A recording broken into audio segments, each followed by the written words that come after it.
a city? Is it headlines and statistics? Buildings and businesses? Attractions and entertainment? Or is it a collection of unheard stories? Families struggling for survival. Eyes looking and lives longing for love. Souls fighting for freedom from fear and what holds them captive. What if we loved our city like parents love their child? They see the good despite what is imperfect. They speak life rather than tear down. They sacrifice their comfort for a brighter future. They are for their child. In the same way, being for our city changes how we see, serve, and speak about it. God calls us to love our city. To love our city. To love our city. To love our city how he loves his children. God is for our city. The church is for our city. We are for our city.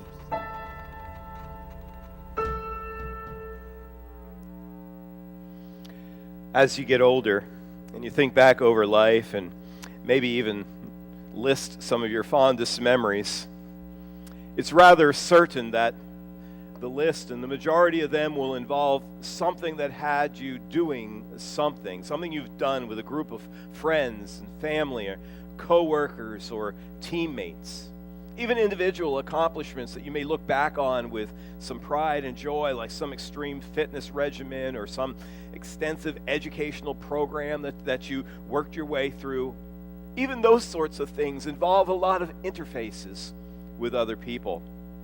As I reflect on the joys of the past, my mind often goes back particularly very quickly to sporting types of things, to the great joy I had in coaching or to playing college baseball or even back to high school and childhood leagues and this sort of thing.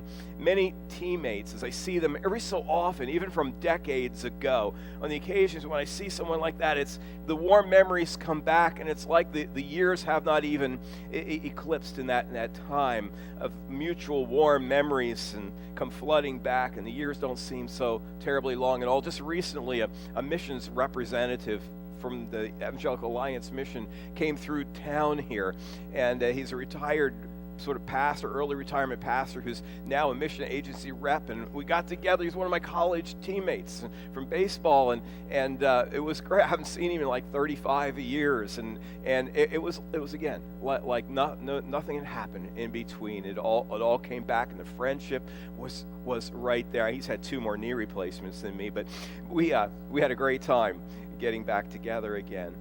Warmest memories often connect this as well to the seasons of ministry where God has blessed some corporate effort that we've done together, some project. And those of us who are a part of the early years of the church here or the establishment of the church facility in this place, we often look back with fond memories and associations from that time.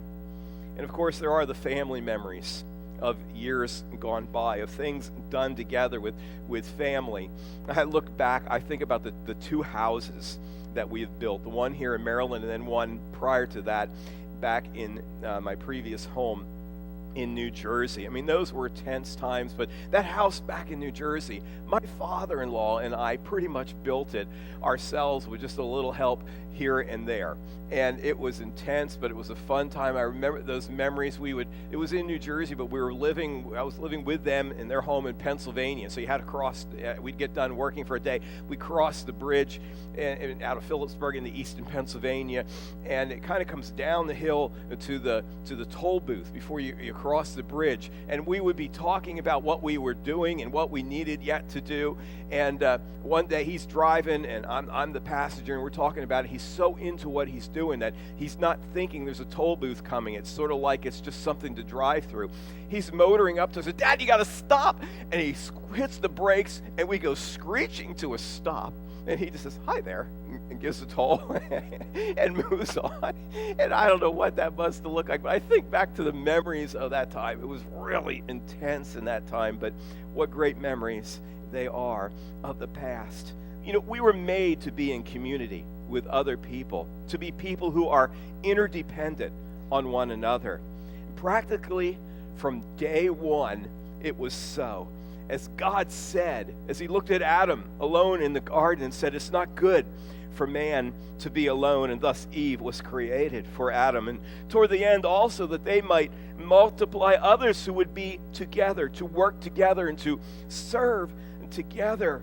And so it is programmed inside of us essentially to be together, and to do together, to find joy in success, in cooperative venture. So we're better together. Oh, it sounds like a great slogan, isn't it? It sounds like a really attractive, almost like a political slogan, you know? And it has been used by many, of course, over the years, and not just in the recent cycle. And it has a lot of merit. Great movements and great accomplishment involve masses of people working together, compelled by a vision of a leader who sees a direction and goes in that direction. However, a leader with a vision and just kind of warm and fuzzy feelings about what should happen and wanting people to kind of come along but really has no followers, well, that kind of leader just be taking a walk. But at the same time, there needs to be, of course, a common bond of truth and purpose that unites people together so that they are able to accomplish great things. And so there is merit in finding the common bonds that unite the things that do indeed make people different from one another, but to coalesce together around common denominator truths. These truths that get us beyond small-mindedness toward the accomplishment of many good and great things together. And so for this current series that we're sharing with other churches around the community, a For Our City series is such an effort toward coalescing in cooperative adventure. We have about 25 or so churches partnering in this endeavor. And among those churches are 5 predominantly African American churches. There are churches from a wide variety of denominations and various independent churches uniting together, all of us right now at this time, preaching the same topic this morning, all around Hagerstown. I've heard a lot of positive feedback on this. I've been to a CEF banquet Friday night, a Grace Academy banquet last night at the local Rotary Club where I'm a member, and just sitting at lunch there. At these various gatherings of people have been talking to me about how in their churches they're doing the same series, and you're doing that too, right? And so on. And it's been a thing that has really kind of captured the community a bit, and I think that is great. So our topic today of overcoming small-mindedness was put into this series by those of us who gathered in a small group together to create the various 6 now themes that would comprise this series, noting that there is a pattern of small-mindedness in our community that we would honestly be better in Hagerstown and in this region to overcome. That is, if we really truly want to do bigger and greater things for God. Have you ever heard it said around these parts? Phrases like this, well, something like that would never work in Hagerstown. Or how about this one? Yeah, only in Hagerstown.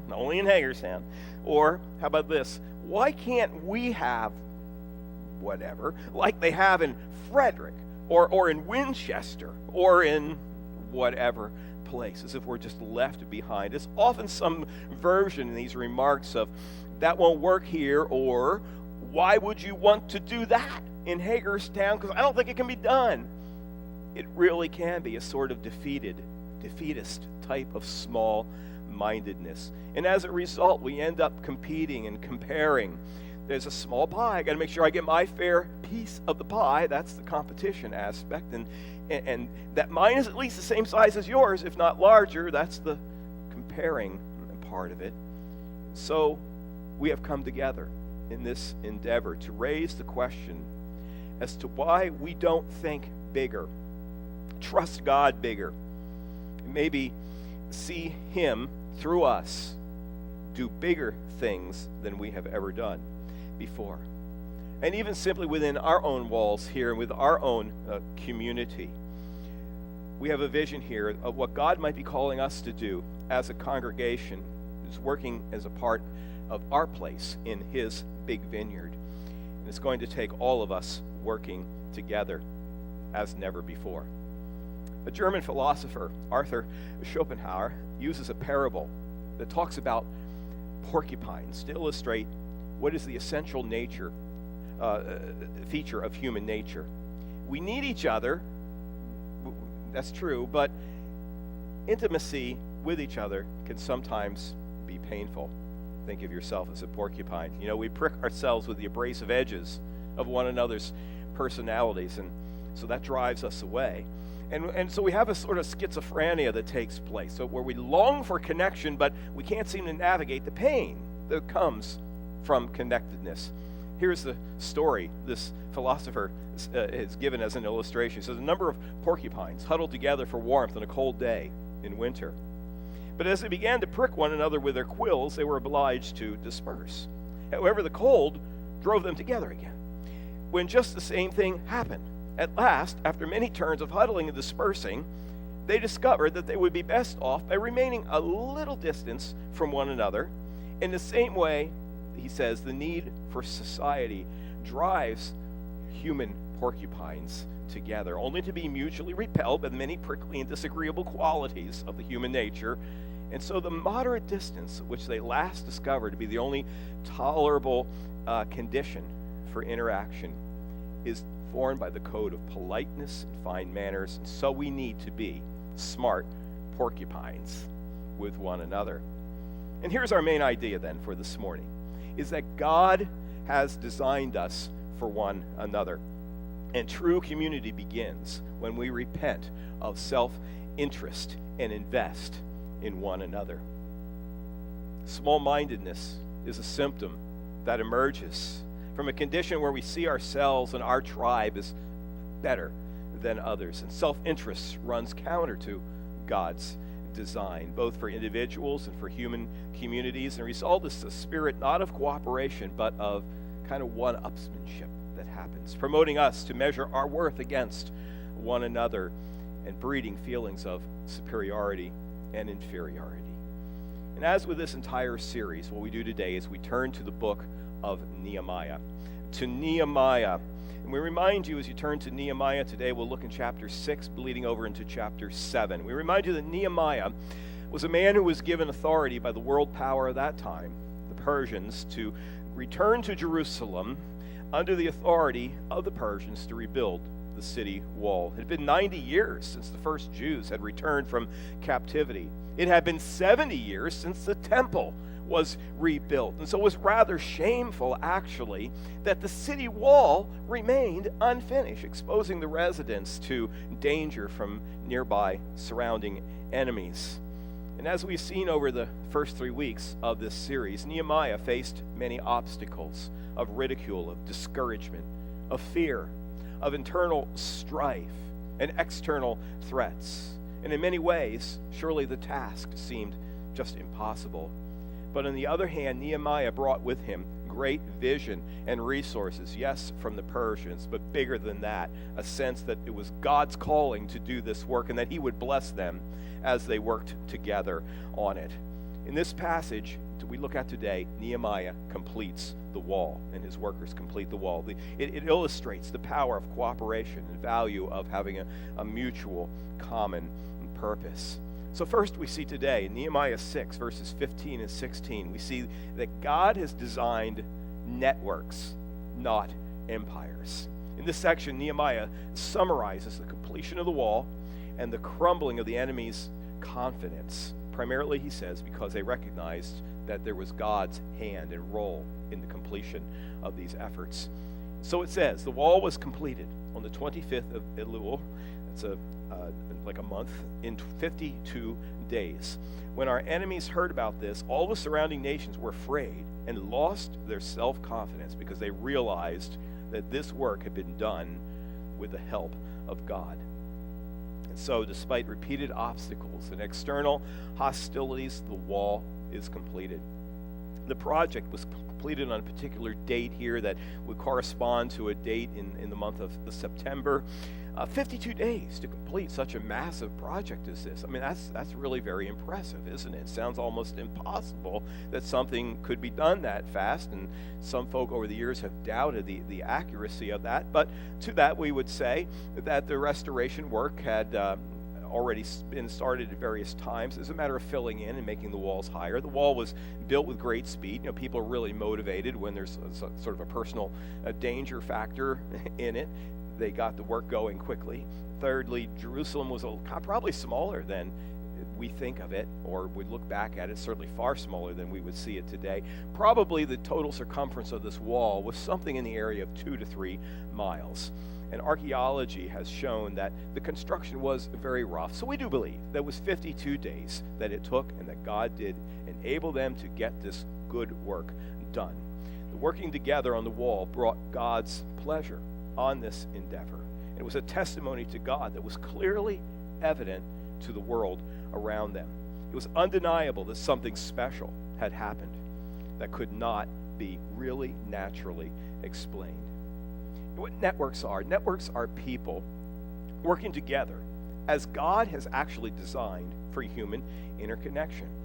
Whereas self-centeredness denies the role of God, and it seeks its own glory. It seeks its own empire versus a network.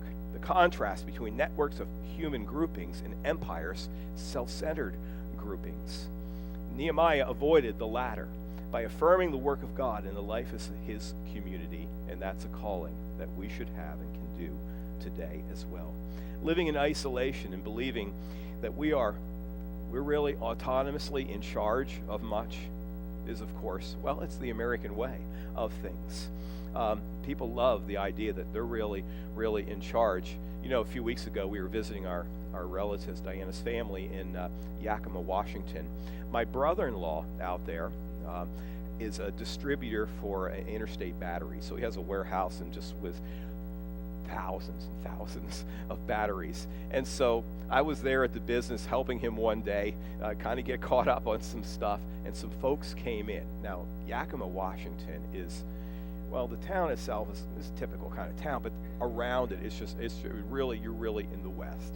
There are people who live up on some of the mountains there in that mountain range that's there, and they live so far up, they live off-grid, and they really like the idea of being off-grid up there in the mountains. But to make stuff work in their house, they have these gigantic batteries that they use, and they're solar powered. So some folks were in the business getting a couple of these gigantic batteries. And so my brother-in-law was busy, so I thought, my mom always told me I had the gift of gab, so I'm chatting them up a little bit, And well, it wasn't very hard. It was these people coming down from the mountains. They just talk, and you could tell they were really proud of their independence of living off the grid, but they were in town, and they were having some social interaction, and it was really, really good to spend some time with some people and use some of their words is kind of what was going on. God has made us to be social people. Yeah, even you introverts, and I understand that to some extent. Well, but our heroes in America are rugged individuals like the Lone Ranger or Superman or Rambo who can do anything themselves and they don't need anybody's help. But when we insist on going solo, when we get into the I did it my way syndrome, it makes me want to break into song there, I'll spare you that. We're essentially rejecting God's plan of how it is that we're to interact, interconnect, and live in relationship with one another. When we refuse to be in relationships of accountability and interdependence with one another, we're choosing to live really what is in violation of God's original design for connection. So again, this is really truly wired within us. Another sociologist, Emil Durkheim, the father of modern sociology as he's known, famously referred to what he called the effervescence of the collective, the effervescence of the collective. This refers to moments which seemingly diverse people come together and engage in the same sort of social behavior. You might think of it like a sporting event where the stadium is full of different people all doing the wave or something like that. He says the very act of congregating is an exceptionally powerful stimulant. Once the individuals are gathered together, a sort of electricity is generated from their closeness and quickly launches them to an extraordinary height of exaltation. I sort of experienced that this week. for the first time in 46 years, I went to an NFL football game. I went to the Ravens game Thursday night with my friend John Hose. And, the Ravens, they're okay. I mean, I'm okay. I'm okay with the Ravens. Not so much the Steelers or these, what's those, Redskins. Yeah, I mean, not so much. And, but I'm not like a rabid Ravens fan, but I had to, if you've ever been there, they have this thing called the Ravens Walk. It's like several blocks of vendors and stages with music, and the Ravens band is there, and they march out to the field, and it's loud and it's exciting, and it's just the energy of it, and you can feel yourself getting pulled into the energy of it. And God has made us to enjoy this kind of collective thing. And so if it can happen for something as mundane as a sporting event, what can happen with people of faith who are united by the common bond of connection to the Creator God, when they agree to work together for a purpose that's larger than themselves? This is what can move us truly beyond a condition of small-mindedness to that of accomplishing great things for God's glory. Second thing we look at today in Nehemiah 6 and the final verses 17 to 19, is that self-interest turns diversity into discord. In this section, we see this fellow again we've met before, Tobiah, an Ammonite leader, some of the people who lived in the region there. And he retained some negative influence among the people of Israel. And he leveraged these relationships to stir up dissension and discontent among the people because he was still committed to hanging on to his own power. It says, also in those days, the nobles of Judah were sending many letters to Tobiah, and replies from Tobiah kept coming to them. For many in Judah were under oath to him. They had business deals with him, because he was son-in-law to Shechaniah, son of Ara, and his son Jehohanan had married the daughter of Meshullam, son of Berechiah. However, they kept reporting to me his good deeds and then telling him what I said, and Tobiah sent letters to intimidate me. So what's going on here? You got these letters going back and forth. This Tobiah guy is kind of intermarried with the Jewish people. Prior to the wall being reconstructed and Nehemiah coming on the scene, they certainly had different relationships together. The wall was going to interfere with the way things were for this Tobiah fellow. He was disinterested, of course, in the wall being built because it would negatively impact the status quo. And so he kind of had his own sort of WikiLeaks thing going on here to intimidate and to create dissension and intrigue among the prosperous elements of society. And they weren't quite sure how to play their cards here. And so he was trying to intimidate the whole process. And it's easy to be that way today and to do the same thing today, rather than existing in harmony with various diverse opinions and individuals around us. We can maybe stir up discord by elevating ourselves into a position that's higher than our neighbors. We want to make ourselves, our church, our political party, our tribe, whatever, the hero of the story, rather than seeing the story as God's story, and how are we a player in God's story to make that the great story. Self-interest reduces the community that God has designed into insignificance. Here's a third thing to look at in Nehemiah 7 as we turn to this next chapter. Nehemiah, here's the idea: joy grows when shared. Joy grows when you share it with others. Nehemiah is typical to him. He's unfazed by Tobiah's efforts. Instead, Nehemiah ensured that the city's fortifications would be effective immediately and for the future. It says in the first 3 verses here in Nehemiah 7, after the wall had been rebuilt, I had set the doors in place. The gatekeepers and musicians and the Levites were appointed. So he puts things in order. I put in charge of Jerusalem my brother Hanani, along with Hananiah, the commander at the citadel, because he was a man of integrity and feared God more than most people do. And I said to them, the gates of Jerusalem are not to be opened until the sun is hot. While the gatekeepers are still on duty, have them shut the doors and bar them. Also, appoint residents of Jerusalem as guards, some at their posts and some near their own houses. In these verses, Nehemiah discusses the plans that he sets in place to ensure the future stability of Jerusalem and its people. It involves a shared responsibility as the people gather and work together around this common purpose of making this constructed wall work in a practical way for good. The city gates would be opened only a few hours a day, posting guards there and so on. And his vision, he shared with people he could who could trust and who would give leadership, his brother, another fellow of good character. And the point, of course, being that the city would find strength and unity in the common purpose of working together and serving together, rather than by the competing loyalties kinds of things that was going on with this other character, Tobiah. And here's the point to make out of it, that the joy and success is maximized when it's experienced in the presence of others, not when it's monopolized by one individual.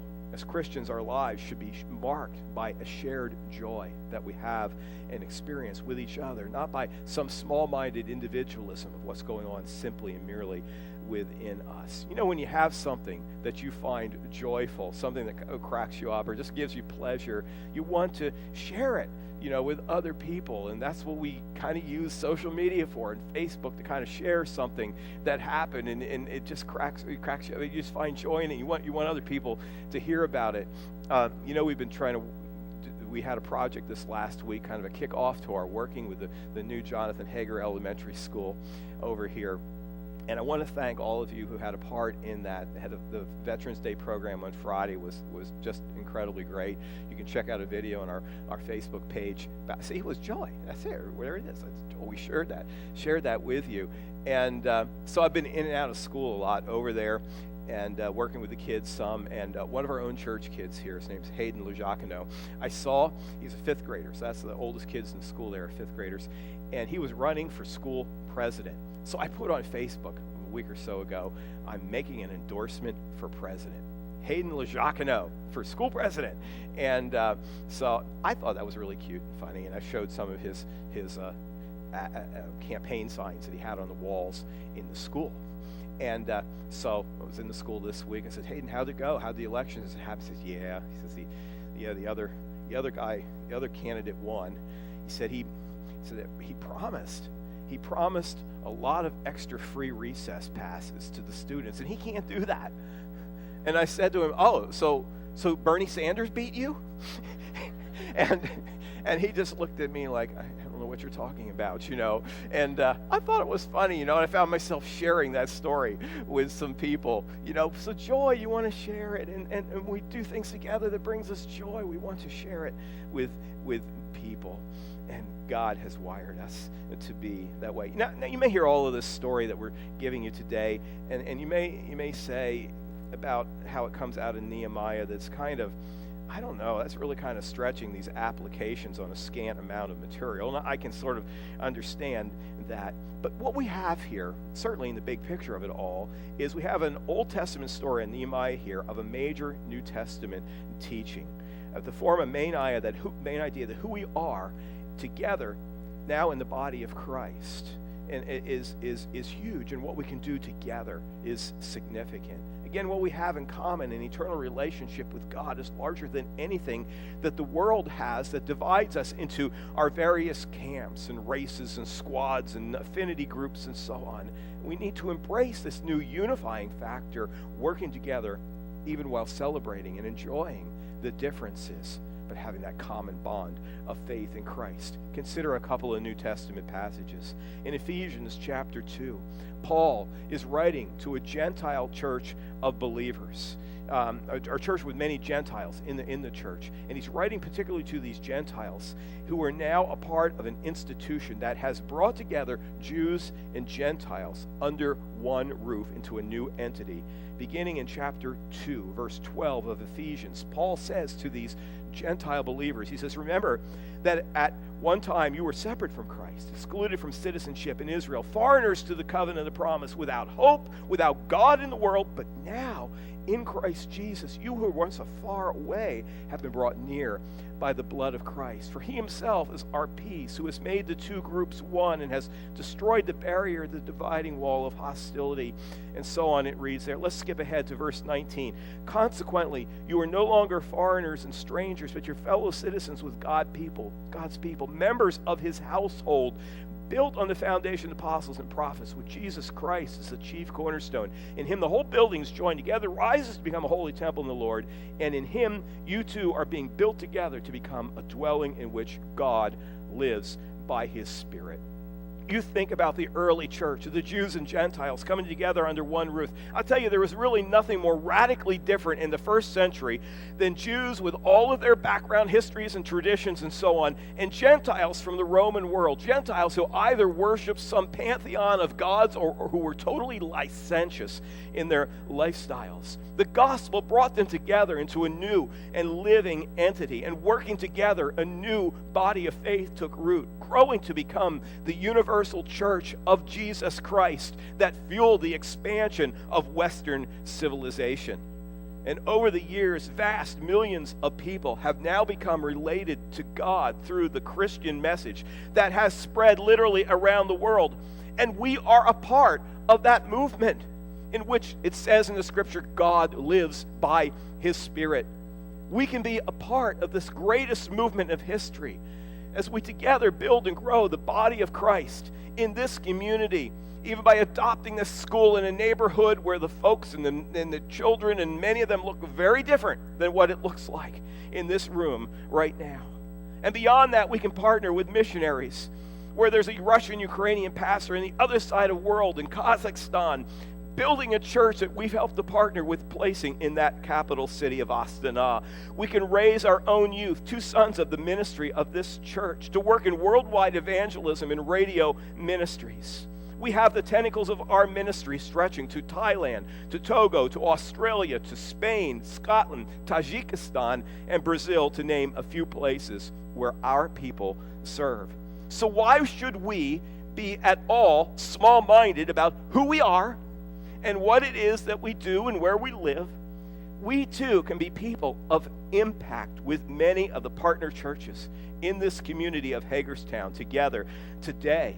And in our own community, we can have impact through ministries like Reach, through partnering with the Hagerstown Rescue Mission, the Wildside Youth Ministries that our teens will be working with again on Tuesday evening, with Cedar Ridge Ministries, with Young Life, Child Evangelism Fellowship, just to name a few.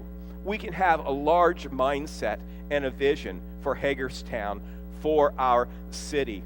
For Paul, the measuring stick for the Christian life was the cross. In another passage in Philippians 2, we see Paul emphasizing, first of all, that the cross represents the truest depth of Christ's humility, his willingness to lay aside the privilege that he had of being God, to experience the inglorious nature of our humanity as the truest expression of God's love for a broken world. And because of this gospel, it calls us to lay aside any claim we have to our own status and privilege and lower ourselves that we might serve others. This is what it says in Philippians 2. In your relationships with one another, have the same mindset as Jesus Christ, who, being in the very nature God, did not consider equality with God something to be used for his own advantage, but rather he made himself nothing by taking the very nature of a servant, being made in human likeness. And being found in appearance as a man, he humbled himself by becoming obedient to death, even death on a cross.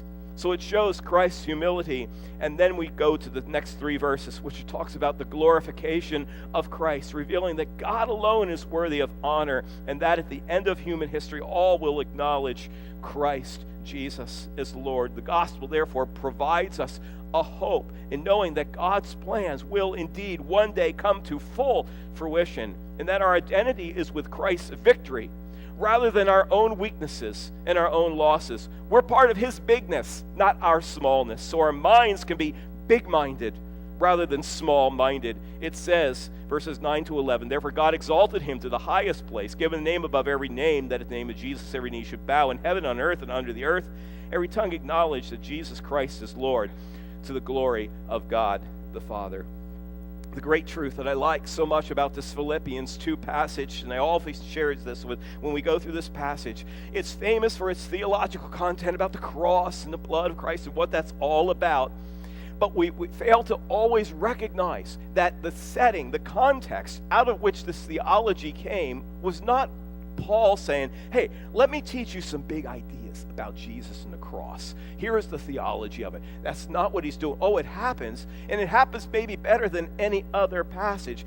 But the context, look back at verse 5. In your relationships with each other, have the same mindset as Jesus Christ. So it's talking about relationships And then it goes, and the theology comes flowing out of it. The context is humility and service and relationships with each other. And out of all of that context grows the good stuff that comes and results from the growth of God's kingdom based upon the work of the cross. So we are indeed better together. And it's not like the condition that we have is, oh man, we got to do it. We got to put up with each other. No, there's something bigger that draws us together. And that is a central life-giving truth of the gospel. Let's finish by talking about fences. Fences, farm fences. You know, I do stuff at Antietam, and I tell people when they're at Antietam, when I have guests there, I will say, you notice there's a lot of fences here. In fact, less than half the fences that were here in 1862 are here. In those days, fences were built around the crops they were growing to keep the cattle out, who roamed freely wherever they went. But over time, it changed to where they fenced the cattle in so that they would stay out of the neighbors' cows and pastures, and that the neighbors wouldn't come to theirs, and it built fences and that sort of thing. You know, out west or in places like the outback of Australia, it's not practical to build fences on these gigantic ranches. Rather, what they do to kind of keep the cows home where they kind of belong is they drill a well, and they have a water station at a particular spot. And the cows are free to roam wherever they want, but they will never roam too terribly far from that water spot because they have to come back there to sustain life. And that's the kind of church we need to be. The kind of church that was not so much interested in walls and fences and all of that sort of thing, but is a place that has put down a well out of which comes the water of life, that people come to it, that we find our sustenance in it, that we share this with other people and say, come, drink the water. That's the water of life. That's the kind of place we want to be for our good and for the good for our city. Help us, Father, to be those kinds of people, we pray in Jesus' name.